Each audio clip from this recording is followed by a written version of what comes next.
Saudara-saudara yang kekasih dalam Tuhan,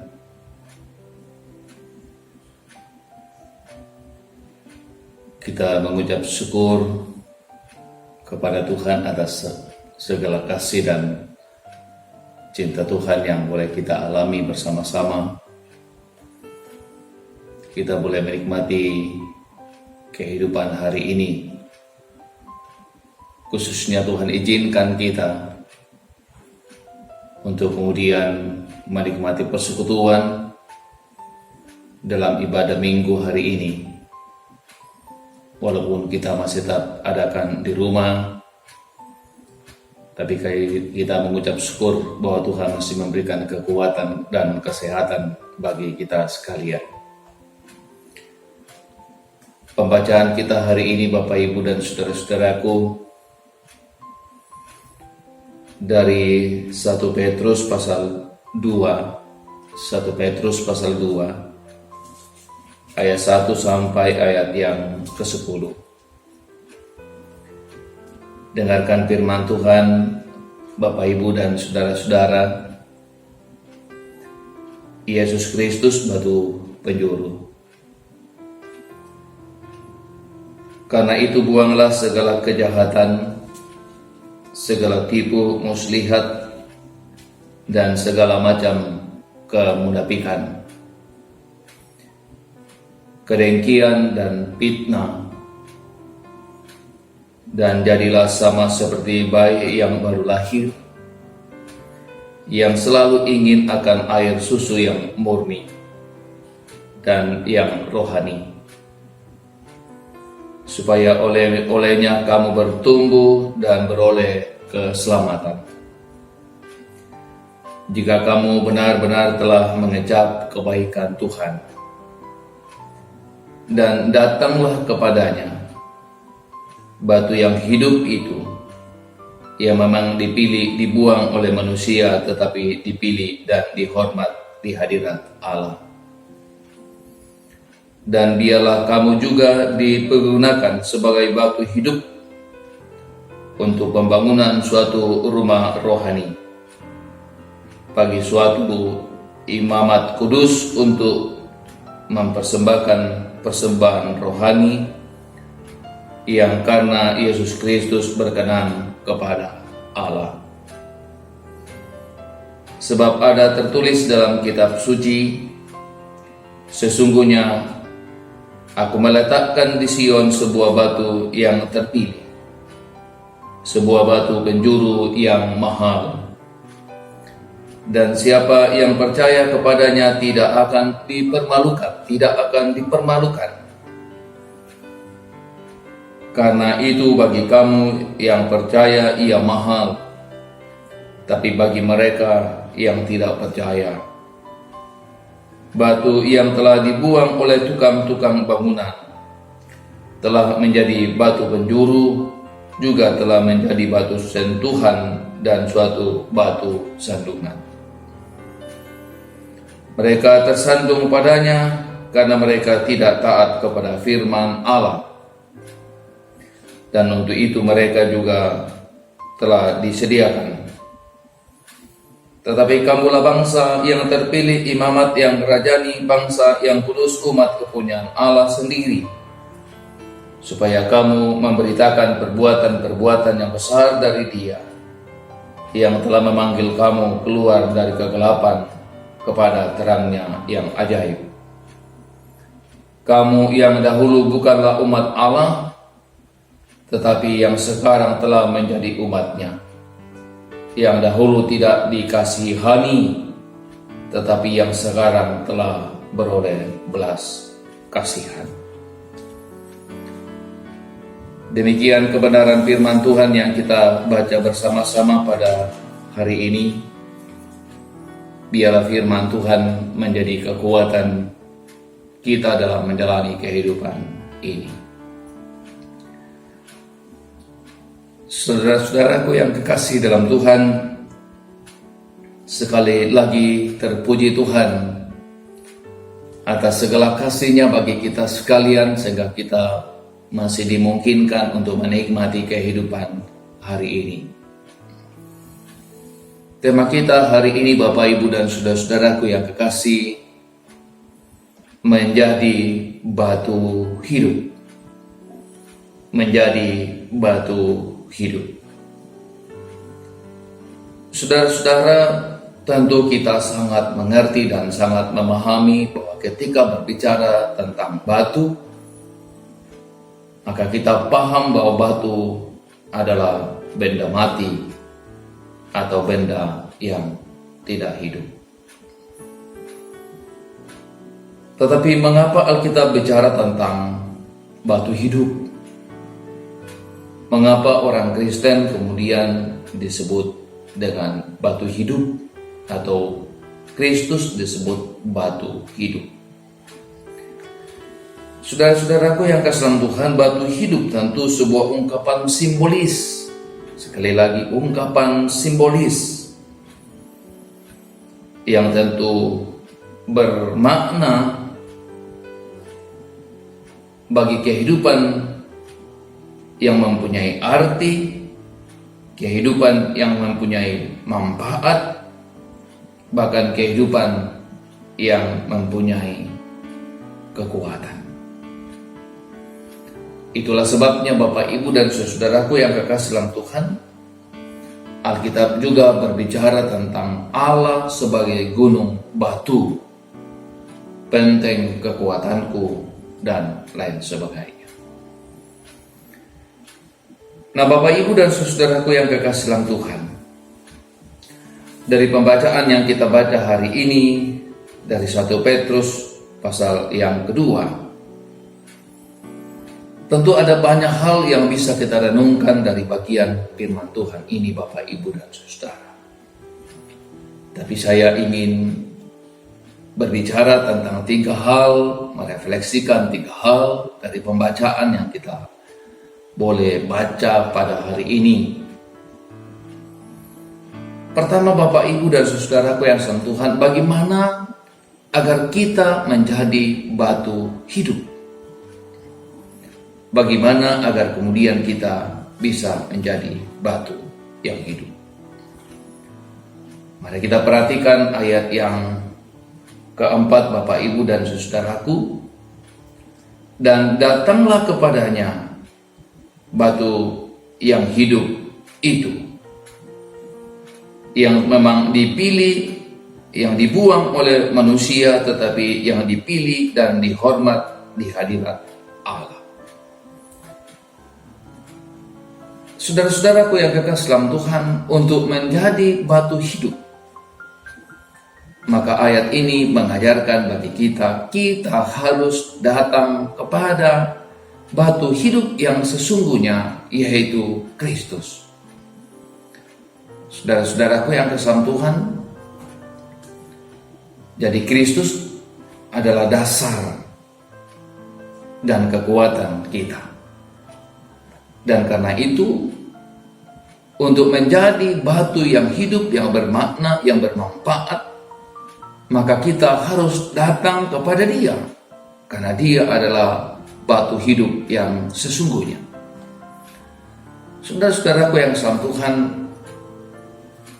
orang percaya tanpa Kristus atau orang Kristen tanpa Kristus, sesungguhnya orang Kristen yang tidak punya arti.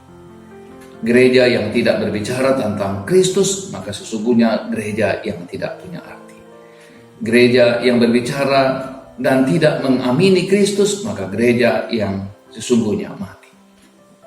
Kristus adalah segala-galanya, Bapak, Ibu, dan saudaraku.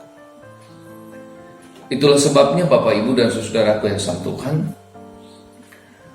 di dalam Kisah Para Rasul pasal yang ke-8 berbicara tentang Stefanus, Bapak, Ibu, dan saudaraku yang sama Tuhan, ketika ia ditangkap, ketika ia kemudian diadili dan akhirnya ia mengalami hukuman mati, maka ketika ia kemudian akan mengakhiri kehidupannya, Bapak, Ibu, dan saudara-saudara, dia punya kesaksian yang luar biasa tentang Yesus Bahkan ketika kemudian mengakhiri hidupnya dan ia berdoa kepada banyak orang agar Tuhan mengampuni banyak orang. Itu bukan karena kekuatannya sendiri Bapak, Ibu, dan Saudara. Tapi Stefanus bisa melakukan itu, mengampuni orang yang menganiaya dia, karena ia memiliki Kristus. Jadi pertama Bapak, Ibu, dan Saudaraku yang kasih dalam Tuhan, kalau kita ingin menjadi batu yang hidup, maka Alkitab mengatakan mendekatlah kepada batu hidup yang sesungguhnya, yaitu Yesus Kristus. Jadi tanpa Yesus Bapak, Ibu, dan Saudara, sesungguhnya kita mati. Tanpa Yesus sesungguhnya kita tidak punya arti dan tidak punya makna. Yang kedua Bapak, Ibu, dan Saudaraku yang kasih dalam Tuhan, untuk apa dan apa manfaat kehidupan kita sebagai batu hidup? Di dalam ayat yang kelima Bapak, Ibu, dan Saudaraku yang kasih Tuhan dikatakan begini. Dan biarlah kamu juga dipergunakan sebagai batu hidup untuk pembangunan suatu rumah rohani, bagi suatu imamat kudus, untuk mempersembahkan persembahan rohani yang karena Yesus Kristus berkenan kepada Allah. Jadi saudara-saudaraku yang kasih dalam Tuhan, fungsi kita, peran kita sebagai batu hidup adalah bangunan rohani, pembangunan keluarga Allah, pembangunan imamat yang kudus.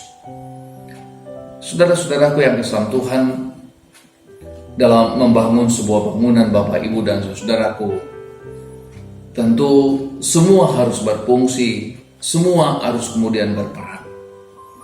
Tidak boleh ada di antara kita sebagai bagian dari bangunan yang menganggap diri paling penting dan paling benar. Gereja hanya bisa kemudian menjadi am dan kudus Bapak, Ibu, dan Saudara kalau kemudian gereja saling menghargai, gereja saling menghormati perbedaan-perbedaan yang ada, dianggap sebagai sebuah perbedaan yang kemudian membangun tubuh Kristus. Saudaraku yang sama Tuhan, dalam kehidupan kita hari ini, kehidupan bergereja kita, maka biasanya terjadi konflik, biasanya terjadi masalah, karena kemudian kita menganggap diri kita, pribadi kita yang paling penting, yang paling berguna, yang paling baik, yang paling berperan, sehingga Bapak, Ibu, dan Saudara, masalah bisa banyak terjadi karena kemudian klaim-klaim seperti itu.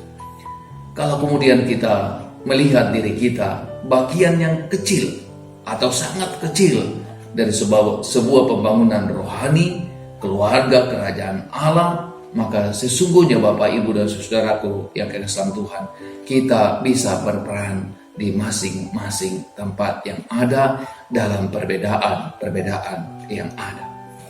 Jadi yang kedua Bapak, Ibu, dan Saudaraku yang kasih dalam Tuhan, kita menjadi batu hidup, berfungsi untuk kemudian pembangunan tubuh Kristus, berfungsi untuk menjadi bangunan yang rohani, keluarga kerajaan Allah yang am itu. Yang ketiga Bapak, Ibu, dan Saudaraku yang kasih Tuhan, dalam pembangunan itu Bapak, Ibu, dan Saudaraku yang kasih Tuhan, hanya bisa terjadi kalau kemudian kita hidup dalam kebersamaan, dalam kehidupan kerukunan, kehidupan kesatuan. Dan ada banyak penyakit-penyakit rohani Bapak, Ibu, dan Saudaraku yang kasih Tuhan, yang dapat mengganggu kehidupan kebersamaan itu. Saya menyebutnya penyakit rohani Bapak, Ibu, karena sesungguhnya penyakit rohani itu jauh lebih luar biasa menghancurkan persekutuan kita daripada kemudian kita berbicara tentang penyakit fisik. Kalau berbicara penyakit fisik Bapak, Ibu, kita kena, mungkin orang lain ya bisa terhindar kalau kemudian kita menghindari. Tapi kalau kita berbicara tentang penyakit rohani Bapak, Ibu, dan Saudara, jauh lebih berbahaya daripada penyakit fisik. Karena kita bisa kemudian menghindari kalau penyakit fisik, tapi kalau kemudian penyakit rohani, saudaraku yang Tuhan, bisa menghancurkan diri kita dan mengganggu kehidupan orang lain. Dan karena itu Bapak, Ibu, dan saudaraku yang Tuhan, pembacaan kita mengatakan, yang memanggil kamu supaya kamu memberitakan perbuatan-perbuatan yang besar dari Dia yang telah memanggil kamu keluar dari kegelapan kepada terangnya yang ajaib. Itu peran yang harus dilakukan, saudara. Tapi kalau kemudian kita memiliki penyakit rohani, maka peran yang besar itu untuk memberitakan pekerjaan, perbuatan besar dari Allah tidak mungkin kita lakukan. Dan karena itu Bapak, Ibu, dan saudara, ayat yang pertama, saudaraku yang Tuhan, sangat luar biasa. Kemudian kita renungkan. Dikatakan begini, saudaraku. Karena itu, buanglah segala kejahatan, segala tipu muslihat, dan segala macam kemunafikan, kedengkian, dan fitnah. Kita hanya bisa membangun kehidupan rohani kita dengan baik. Kita bisa membangun keluarga kerajaan Allah dengan baik. Kita bisa memberitakan perbuatan-perbuatan Allah yang besar dengan baik, saudaraku.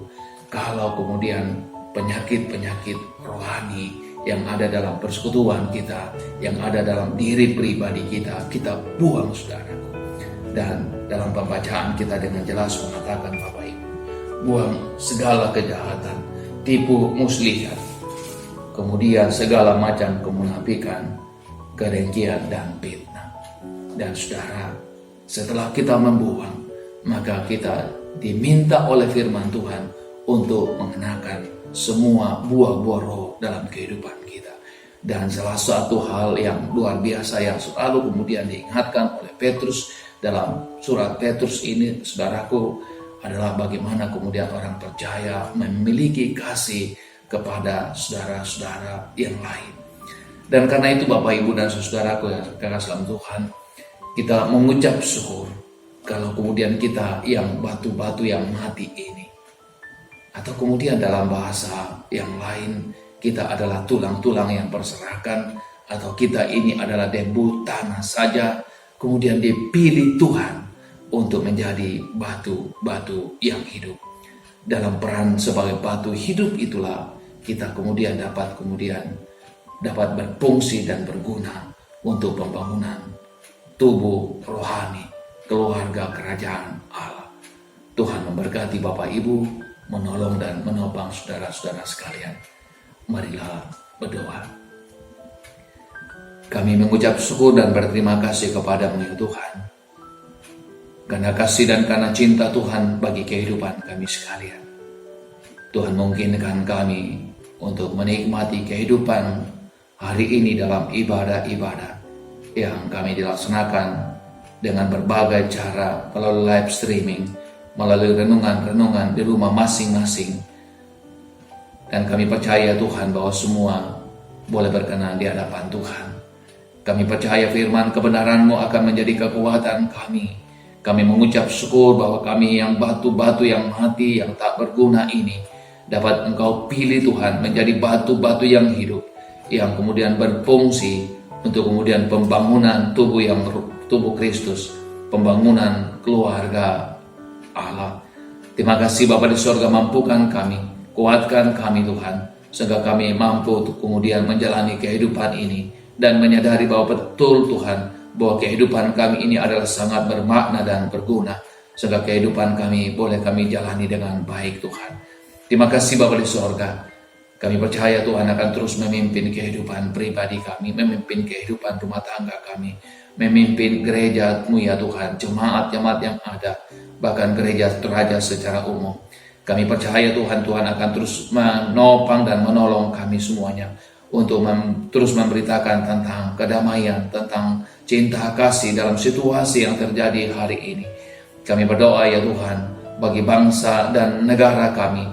Kami percaya bahwa bangsa ini milik Tuhan, dan karena itu ya Tuhan, kami percaya Tuhan akan memimpin bangsa ini, memimpin pemerintah mulai dari pusat sampai ke pelosok-pelosok tanah air, sehingga mampu bergandengan tangan Tuhan untuk kemudian melawan virus corona yang terjadi pada hari-hari ini Tuhan. Kami percaya bahwa Engkau mengasihi kami dan akan menopang kami, sehingga kami akan melalui badai yang luar biasa melanda kehidupan kami hari ini. Kami berdoa ya Tuhan, bagi para dokter, para medis, dan semua satgas yang ada, biarlah mereka bergandengan tangan, punya keberanian, kebersama-samaan Tuhan, sehingga mereka bekerja secara luar biasa dan Tuhan melindungi dan menjaga kehidupan mereka, sehingga mereka boleh kemudian terhindar dari berbagai hal yang membahayakan kehidupan mereka. Kami berdoa ya Tuhan, bagi yang dirawat di rumah sakit karena virus corona, Tuhan kiranya memberikan kekuatan, memberikan kesehatan dan kepulihan. Kami berdoa ya Tuhan, bagi mereka yang kemudian berduka cita, baik karena ditinggalkan oleh orang-orang yang mereka kasih karena virus corona maupun hal-hal yang lain, Tuhan kiranya Tuhan menopang dan memberkati mereka semuanya, sehingga mereka tetap kuat dalam menjalani kehidupan dan diyakinkan Tuhan bahwa Tuhan mengasihi mereka, Tuhan mencintai kehidupan mereka. Terima kasih Bapa di sorga, kehidupan kami sepanjang minggu ini ke dalam tangan kuasa-Mu kami serahkan. Rindu hati kami Tuhan menyapa kami dengan cinta dan kuasa-Mu, sehingga kami tetap aman dan damai dalam menjalani kehidupan ini. Terima kasih Bapa di sorga, ampuni segala dosa kami, dengarkan doa kami. Di dalam Kristus Tuhan kami berdoa. Haleluya, haleluya. Amin.